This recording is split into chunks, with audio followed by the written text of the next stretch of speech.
At 2:13 p.m, Libby German began filming her friend, Abby Williams. The video shows Abby walking along the bridge, and just behind her is a man. It's hard to make out the man's facial features, but while Abby is gingerly walking along this rickety bridge, he is walking with purpose towards her, following her. In the video, it's clear that Libby and Abby both are concerned about this man following them, and that Libby is, filming him because there's something not quite right. So Abby gets to the end of the bridge, there is no trail left, and at that point, you hear the voice of the man who's been following them. This quest to find out who this person was became crucial to the case. I'm Rachel Sharp, I'm the crime correspondent here at Daily Mail. Today, we are going to be building a map of the Delphi murders. This is Murder Maps. I've been covering this case for many years. I've written countless articles and spoken to a lot of people connected to the case, including the victims' families. It's two young girls, they were best friends. They went for a walk in broad daylight in a small town where everyone knew everyone, and they didn't make it home. And, in this terrifying moment, they were brave enough to capture an image of their killer. Now let's start with the plot of the murders. So Delphi is a small town in Indiana. There's roughly 3,000 people living there. So it's a very close-knit town where everyone knows everyone. And before this happened, it was seen as a very safe place. So I'm going to pin where Delphi is on the murder map. So Delphi has walking trails around the area. They're very popular. And at the end of one of those trails is the Monon High Bridge. The Monon High Bridge is an abandoned bridge, which used to be part of a railroad. It is about 63 feet above Deer Creek. Today, it's cordoned off. Back in 2017, it was still open. And it was a place where basically daredevils would walk over it. So it was rickety, the slats were rusting. Locals and teens and their friends would dare to walk over it. So February 13, 2017, it was an unseasonably warm day in Delphi. Libby and Abby asked Libby's sister, Kelsey, to drop them off so they could go for an afternoon walk on the local trails. So here is one of the entrances to the Monon High Bridge Trail. The girls were dropped off by Kelsey that day, and then they made a walk along the trail to the High Bridge. So this is where the trails are. Now let's take a moment to talk about the victims in the case. Libby German and Abby Williams. So Libby and Abby were best friends. Their families have actually said they were more like sisters. Libby was very much the more outgoing, the louder one, and Abby was the sort of shy, quieter one. So the families have said that, they perfectly complemented each other and they were inseparable. The girls were best friends and they both went to Delphi Community Middle School together, which is just in the downtown area of Delphi. So Libby and Abby were dropped off at the trails by Libby's sister, Kelsey, at around 1:30 p.m. They'd walked along the trails and then walked along the Monon High Bridge. While they were on the bridge at 2:07 p.m, Libby took a picture of Abby and posted it on her Snapchat. So this is the location of the Monon High Bridge. And this is where the girls took that last photo. They were never heard from again. Just minutes later, Libby then filmed the man who became known as Bridge Guy following them. So the last photo of the girls on the bridge and then the video that Libby captured of the man following them became crucial to establishing the timeline of when the girls were killed. So Libby had already arranged a lift for her dad to pick her up from the trails.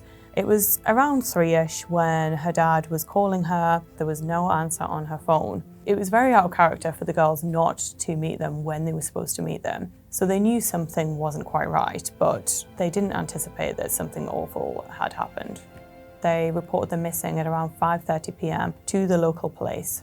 Everyone came together, so local police, the families, their friends, neighbours, people started joining forces and looking for the girls. They searched well into the night, into the early hours of the morning, but found no sign of them. So the next morning, again, the community rallied and people began getting organised. Volunteers were organising, employers were giving their workers the day off to help find these girls. That's how much the community really fought to bring Abby and Libby home. Several volunteers were all searching in the areas, particularly obviously around the trails, around the creek. First, the searchers found in the waters a tie-dye shirt belonging to Libby. So it was just after midday on February 14th, 2017, when the girls' bodies were then found. One of the local volunteers, he was searching near Deer Creek when he noticed something in the woods. He later said at the trial that he initially thought he'd come across two mannequins. It then took a moment to realise that he'd actually found the girls' bodies. So it was around here, close to Deer Creek, that the bodies were found. So now it's time to discuss the investigation.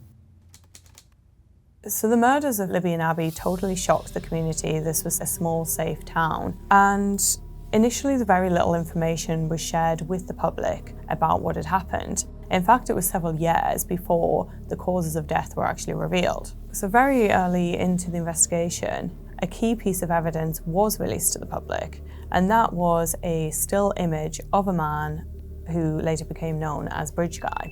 So just minutes after Libby had taken that picture of her friend and posted it on Snapchat, at 2:13 p.m, she began filming a video on the bridge. The video shows Abby walking along the bridge. Libby is at the end of the bridge and she's filming her friend, and just behind her is a man, dressed in a cap, a blue Carhartt style jacket, and some denim jeans. So the video is quite grainy, it's hard to make out the man's facial features, and he's walking with his head down. But while Abby is, gingerly walking along this rickety bridge, he is walking with purpose towards her, following her. In the video, it's clear that Libby and Abby both are concerned about this man following them, that they are aware of him, and that Libby is, filming him because there's something not quite right. So Abby gets to the end of the bridge. The video sort of casts down to the ground where there is no trail left. They are at the end of the trail. There is nowhere to go other than sort of down. And at that point, you hear the voice of the man who's been following them. He says, "Guys, down the hill." Guys, down the hill. This quest to find out who this person was became crucial to the case. So in the early days, the investigators released just the still image of Bridge Guy, and a short time later, they then released the audio of his voice saying, "Guys, down the hill."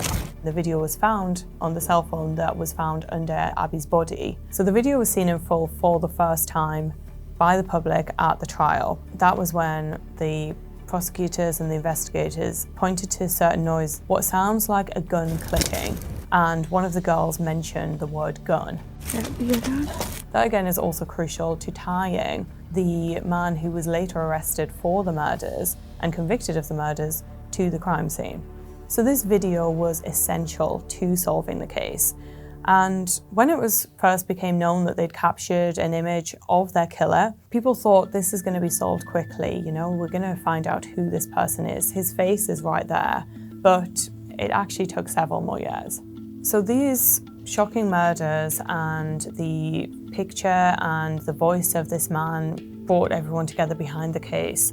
There was also a whole community online of people trying to crack the case. So investigators from the get-go said they had reason to believe that the killer was hiding in plain sight. For one, the Delphi trails, and in particular the one on High Bridge, isn't really something that people outside of the community would know about, would be going to, would be on. So investigators said this must be someone fairly local. In fact, in one of the very early press conferences, one of the investigators, Doug Carter, who works for the Indiana State Police, he actually addressed the killer directly. He said, "If you're watching, we'll find you."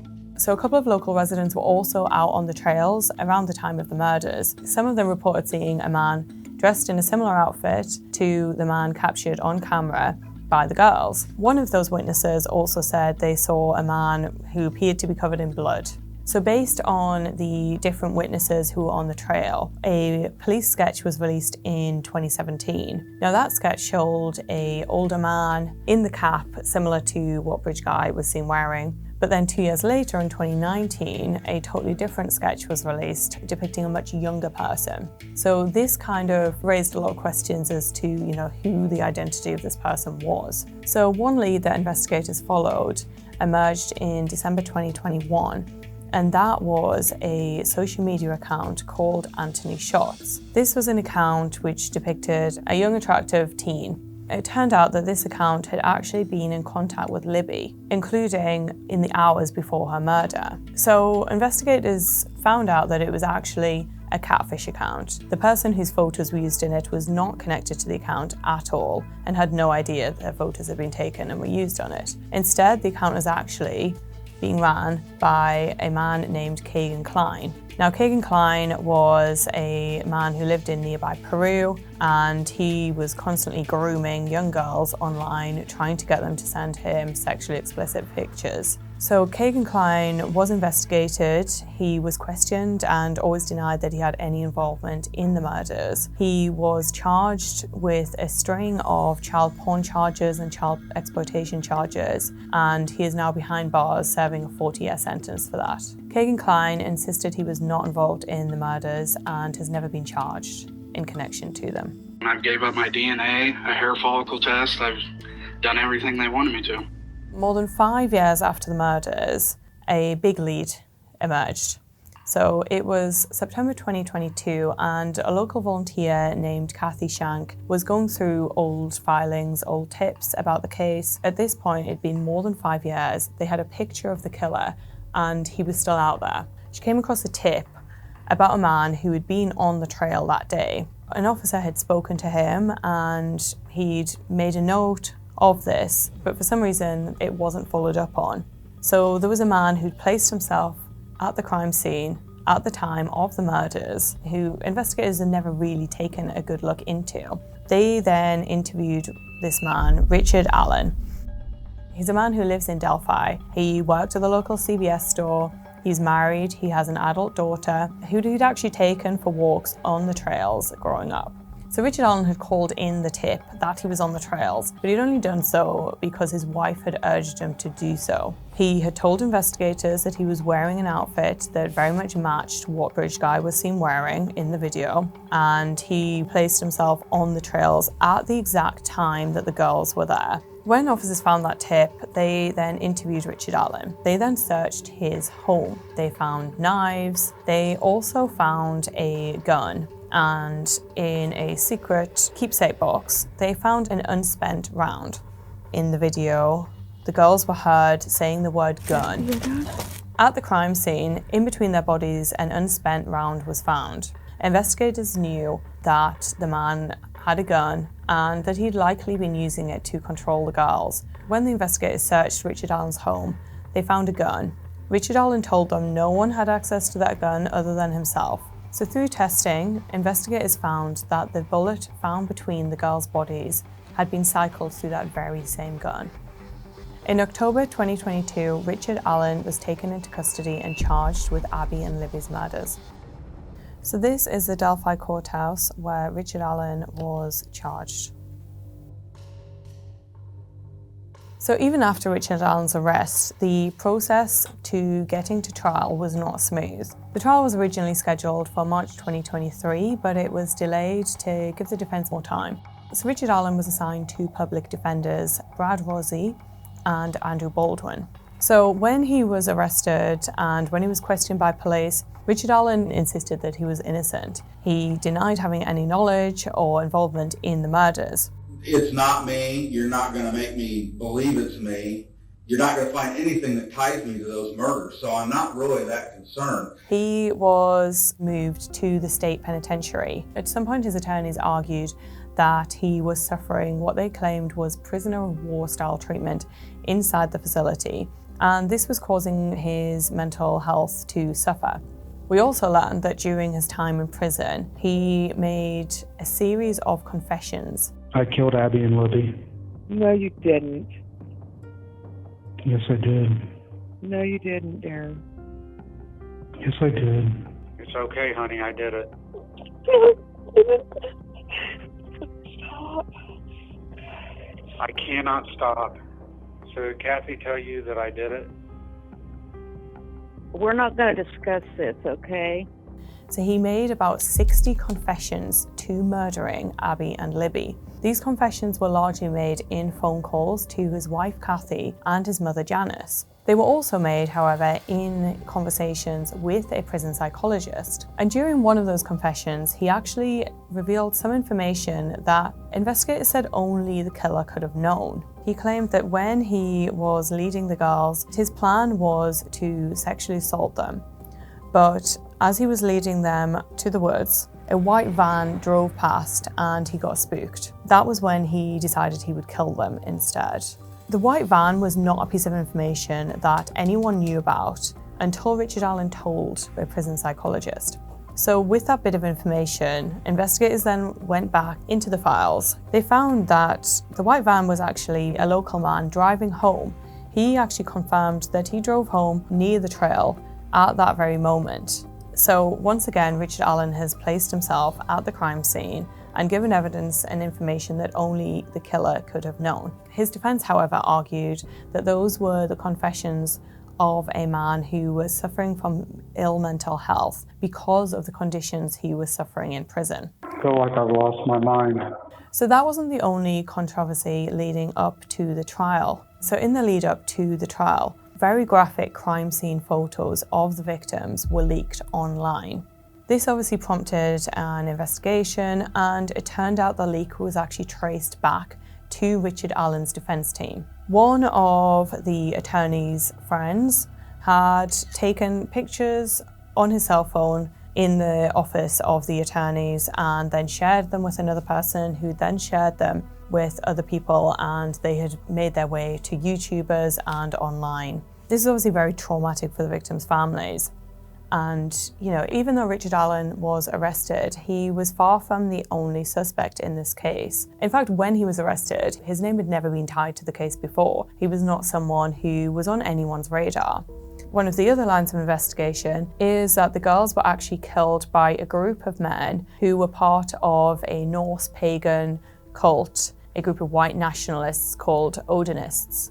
This was a theory that some local investigators did delve into, but again, there wasn't any evidence linking these people to the murders. In the lead up to the trial, Richard Allen's attorneys released a bombshell document where they laid out this theory, naming 4 local men as part of this apparent cult. They claimed that the scene had been staged, that it looked like a ritual based on the way the girls' bodies were positioned, and there was some sticks across their bodies. There was also a mark of blood on the tree, which Richard Allen's defense argued was a pagan symbol. Investigators at the trial instead said that it was actually Libby's handprint, that she actually leant against the tree after Richard Allen had cut her throat to try and steady herself moments before she died. Now we're going to take a closer look at Richard Allen's background. Richard Allen grew up in nearby Mexico, Indiana. So he met and married Kathy Allen just after high school. They had a daughter together, Brittany, who is now an adult. He actually used to take Brittany to the trails. She told the court at his trial that he once took her across the bridge and that she was scared. Richard Allen worked at the local CVS store in the heart of Delphi. Now obviously Delphi is a very small town, everyone knew everyone, so he was a familiar face. One of the disturbing things is that after the murders, Libby's family actually went to the CVS store. They wanted to get some photos developed of Libby and Abby to use at their memorial service. When he was arrested, they remembered the man who had served them. It was Richard Allen. So this is where the CVS store is. That's where Richard Allen worked. As you can see, it's right by the middle school, right by the courthouse, really in the heart of the town. Now let's move on to the trial. The trial began on October 18, 2024 in Delphi. So during the trial, it was revealed that Libby and Abby had both died after suffering cuts to the neck. So the murder weapon is believed to be a box cutter. During one of Richard Allen's confessions, he said that he had taken a box cutter from CVS and that was what he'd used in the murders. So even though Richard Allen had a gun, there was no gunshot wounds. Prosecutors believe that he actually used the gun to get the girls to do what he wanted, to go down the hill to where he eventually killed them. So during the trial, jurors also heard Richard Allen's confessions. He confessed more than 60 times to the murders, and they were played some of these jailhouse calls between Richard Allen and his wife and mom. I killed Abby and Libby. Richard Allen has later walked back those confessions. His defense has claimed that those confessions were false, that they were actually based on his ill mental health at the time. So prosecutors told the jury that Richard Allen is Bridge Guy, that he is the man in that video captured by Libby and Abby moments before they were murdered. The jury was shown a full 43-second video, which was digitally enhanced, showing the man following them over the bridge and ordering them down the hill. Also, a state trooper who had listened to over 700 hours of Richard Allen's phone calls behind bars testified that the voice in that video is the voice of Richard Allen. So the jury, who had been sequestered for the duration of the trial, began deliberating on November 7, 2024. On November 11, Richard Allen was convicted of the murders of Abby Williams and Libby German. So in December 2024, Richard Allen was sentenced to 130 years in prison for the murders. Now let's talk about the aftermath of the case. So in town at the Delphi Community Middle School, where Abby and Libby were both students, the library was renamed in their honour. That's now the Abby and Libby Memorial Library. And up here, to honour the two girls, is the Abby and Libby Memorial Park. Despite confessing behind bars multiple times, Richard Allen is now appealing his conviction. In a recent documentary as well, his wife has also spoken out for the first time. She has also insisted that he is innocent and she is standing by him. Richard Allen's defense is arguing that at the trial, jurors should have been able to hear about alternate suspects, including the Odinists, the likes of Ron Logan, the likes of Kagan Klein, and they are appealing, arguing that jurors were not able to hear that because the judge would not allow it. So in Delphi today, in the local community, among the victims' families, but also all over the world, everyone who has followed this case, Abby and Libby are known as best friends who brought so much joy to people's lives. But they're also remembered as heroes who actually solved their own murders. Without that video capturing their killer, following them over the bridge, this case might never have been solved. So this is the murder map of the Delphi murders.